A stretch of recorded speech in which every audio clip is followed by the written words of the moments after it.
कभी सोचा है कि समाज के हर कोने में एक भूत छिपा होता है। एक ऐसा भूत जो हमारे अपने कर्मों का परिणाम होता है, जो हमारी सोच का प्रतिबिंब होता है।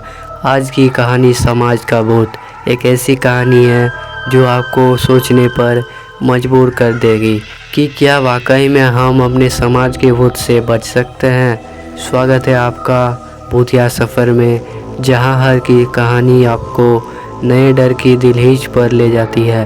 तो चलिए इस रहस्यमय सफ़र को शुरुआत करते हैं और जाने समाज का भूत की खौफनाक कहानी। टक टक करती विक्रम की उंगलियां उसके 28 इंच के लैपटॉप पर फटाफट दौड़ती देखी। स्क्रीन उसकी नज़रों के सामने ही थी और स्पष्ट था कि वह कोई आर्टिकल लिखने की तैयारी में था, जिसका शीर्षक वह पहले ही टाइप कर चुका था। वो शीर्षक था पीपल का भूत। ये शीर्षक पढ़कर आप यह मानने की भूल मत बैठना कि कोई वह डरावनी कहानी लिखने जा रहा है। यकीन मानिए, इस कहानी में भूत तो ज़रूर था, पर वो आपकी और हमारी सोच एकदम परे था। एक ऐसा भूत जिसे आप रोज़ देखते हो और सुनते हो और नज़रअंदाज कर जाते हो। विक्रम ने भी एक सप्ताह पहले एक ही भूत से मुलाकात की थी, जिसका वर्णन वो अपने इस आर्टिकल में करने जा रहा था। एक मनोचिकित्सक होने के नाते विक्रम इन अंधविश्वासी बातों पर यकीन तो नहीं करता था, पर एक सप्ताह पहले हुई घटना से रूबरू होने के बाद उसे अपने विचारों में बदलाव लाना पड़ा। विक्रम ने अपनी आंखों पर चढ़े चश्मे को ठीक किया और कुछ क्षण बाद उसकी अंगुलियां यातायात कोई बोर्ड पर चल पड़ी। उस घटना का शुरुआत उस सुबह हुई जब विक्रम अपने बगीचे में रखी कुर्सी पर बैठा गर्मा गर्म चाय की चुस्कियां लेते हुए अखबार की सुर्खियों पर नज़र डाल रहा था। उसे क्या पता था कि कुछ ही पलों में एक खबर स्वयं ही उसके पास उड़ते हुए पहुंच जाएगी।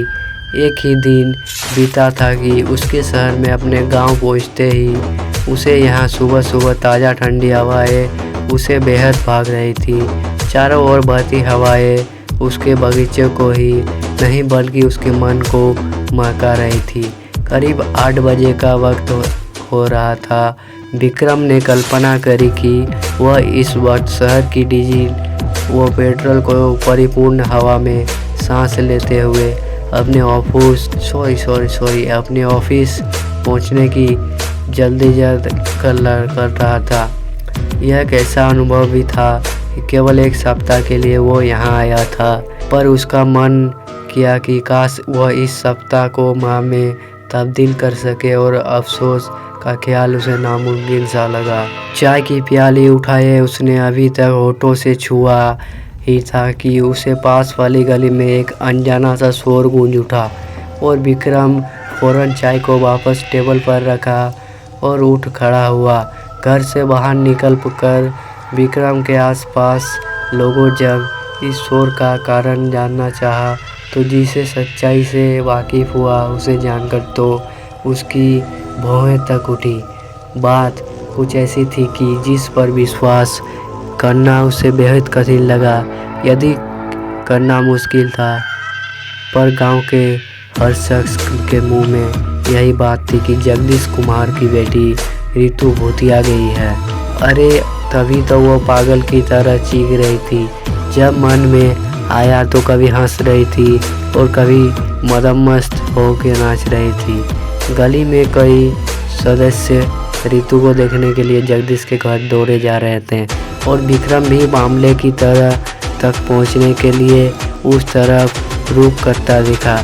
ये केवल जिज्ञासा ही नहीं, बल्कि विक्रम के मन में उठे वो सवाल भी उसे घर से बाहर खींच ले आए, जिनके जवाब शायद ही उसे किसी विज्ञान की किताब में मिलते।